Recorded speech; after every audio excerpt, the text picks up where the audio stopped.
What the fuck are you crying about? I'm not crying at all. I'm telling you the story of my relationship with Mitzi Shore. So after she told me I was a regular, she said to me that I should dress up like Fidel Castro and bring a cigar up on stage. I mean, she was just wacky, trying to throw me off. Now, let me explain something to you people. Getting to the Comedy Store is one thing. Staying there is another. She would kick you out? She wouldn't give you spots? I didn't say that. I said getting to the Comedy Store is one thing. Staying there is another. The night I got passed, she passed 3 other people. Those people are long gone. I see one guy once a year at Marie E.T. He's drawing pictures of some shit now. Getting there is one thing. Staying there is a complete different other picture. All it takes is her walking in one night and you're taking a bombing on stage, and it could be that quick. She gets a report that you keep bombing, you're getting high up there, that you're done. Like, you stop getting spots and there's no explanation, and then people end up in the psychiatric hospital. And I'm not kidding you, Lee. There was remnants. See, when you go up to the Comedy Store now, they cleaned it up.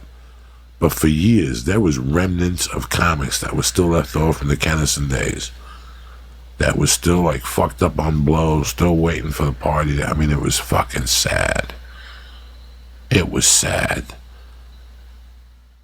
So there were all these remnants of all these comics that had hung out there for years, that Mitzi that didn't make a regular, like they showcased like 13 times for her. And she never made him a regular, and they still hung out up there. And it was sad. So again, getting to the Comedy Store is one thing. Staying there is another. And you wanted to stay there? Now at this time, yes. Now at this time, the word on the street was if you got 2 spots a week, you were lucky. Okay? So you had to call in for spots on Monday. So you had 7 nights to pick one. Most people didn't call in for Tuesdays because it was black night in the main room. And that meant that the parking lot would get full and white people wouldn't come to the Comedy Store because it was surrounded by black people. This is a true story. So on Tuesday nights, comics would call in and call Wednesday through Saturday. What happened was, as soon as I became as soon as I got passed at the store, a week later they were posting for a job as telemarketers. So I applied for one of the jobs as a telemarketer in the afternoon. So I would sell cigars in the morning. And then at about 1, I'd go to the Comedy Store. And in those days, it was me, Shay Matash, I spoke to her 2 nights ago. She's a comedian in Las Vegas. The manager was Enz Mitchell, who ended up buying the club on Wilshire, a comedy club on Wilshire.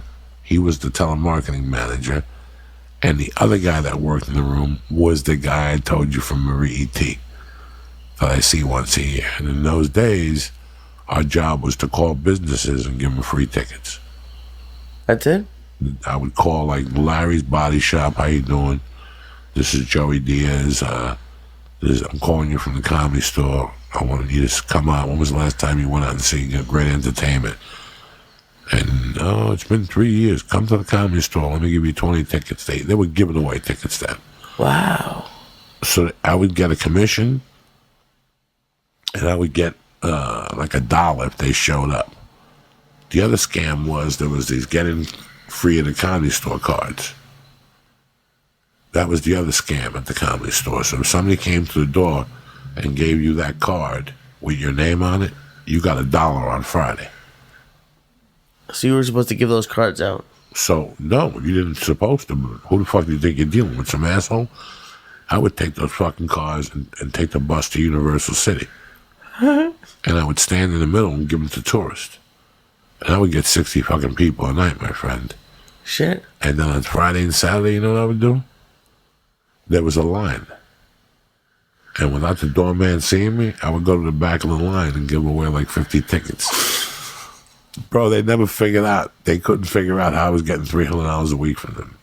Holy shit! But legitimately, I would take a bus to Universal City in the afternoon and give away 100 cards 3 days in a row. it's brilliant. Just give it away to people. Here you know, you're a tourist coming. Who's not gonna take a free ticket? Yeah, and people would go, give me 3 of them, give me 4 of them. And once I'd finish, I'd get back on the bus and I'd go right over the hill with whoever will let me that car for an hour, and that's how I did it. $1 a piece, yeah. $1 a piece. I didn't fuck around. So when I was working in the telemarketing office, I would hear all the complaints upstairs. Paulie had an office upstairs, and then another guy had an office. Scott Day had an office up there. So I could listen to what was going on in Scott Day's office all day. When Mitzi would call him, when they would talk about spots. So they didn't like prima donnas. They didn't like people who called in Wednesday through Saturday.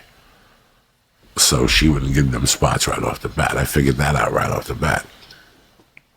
You heard them talking about it. That's crazy. So I would call in Monday through Sunday.